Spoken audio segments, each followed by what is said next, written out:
Hey guys, welcome back to Contest Prep University. I'm Joe Klemczewski with Adam Atkinson. We're in episode 3 on our contest diet ladder. So we're on that third rung and we've moved through your approach to dieting, then calories, how you come up with that energy balance need, then right into macronutrients, which we're going to talk about. So obviously protein, carbs, and fat. And we've got a lot of content on this, a lot of different episodes and series. So we're going to just tackle it from a higher level, 30,000 foot level. So the first thing I do, Adam, of course, is look at protein, then fat, and then carbs. And I'll let you explain how you do it and why. Yeah, and a very similar, obviously. So, with us starting with calories as that last rung, now that we have that number, I do like to start with protein. And it's very important people understand that 1 gram of protein is 4 calories. And then with carbs, 1 gram is 4 calories. And then with fat, 1 gram of fat is 9 calories. So, some people that are new may not understand that.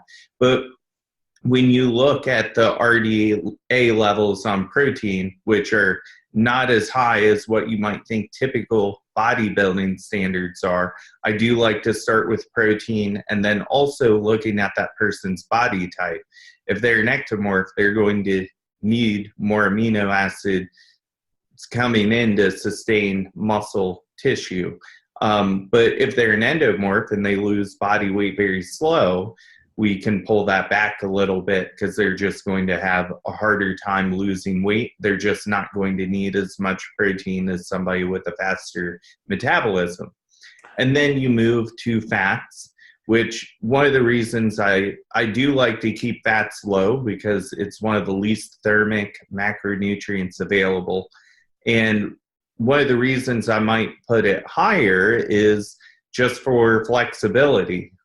If somebody travels a lot, that might be a reason I put that up higher. If they're very well structured, I might actually, right from the get-go, put it as low as I think I can, just for them to have good adherence. And then I fill the rest up with carbs and try to keep carbs as high as possible. This is, of course, in a normal setting.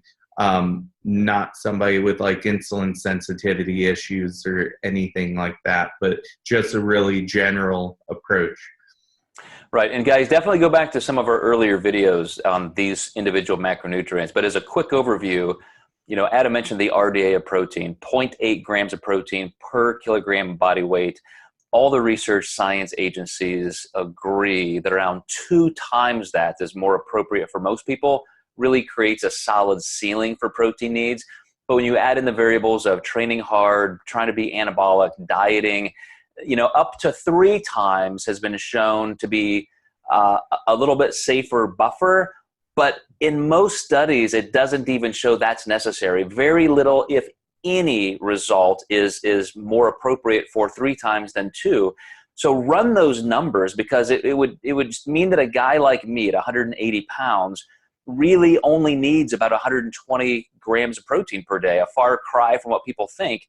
And those are calories you could be using in terms of carbs. So I do think for competitors dieting, I would definitely go up to 3 times as more of a standard than 2, but anywhere in that range. And then I totally agree with you, Adam, that keeping fat low, when you've got body fat you're losing, that means you've got those triglycerides in your body, those fatty acids. You don't need more coming in. And as you said, low thermic effect from fat digestion. So save those calories for carbs that can be more anabolic. So I like to see people down around 20% of calories from fat. Sometimes you can push down to 15%. But if some people just prefer or feel better with fat, you could stay all the way up to 25 or 30%. It just costs you more in carbs. And then by doing the math to come up with your carbohydrate level, that's exactly how I do that, Adam, as well. So I think we're on the same page there. Absolutely. Yeah. All right, guys. Well, stay tuned. We're going to keep moving up the contest diet ladder into the levels of importance of things you need. So far, if you just have your conceptual approach down, your calories and your macros, you are literally 90% of the way there. I mean, that is the most important things. Now we're going to start fine tuning and working on things that could give you that extra edge. So we'll see you next time in Contest Prep University.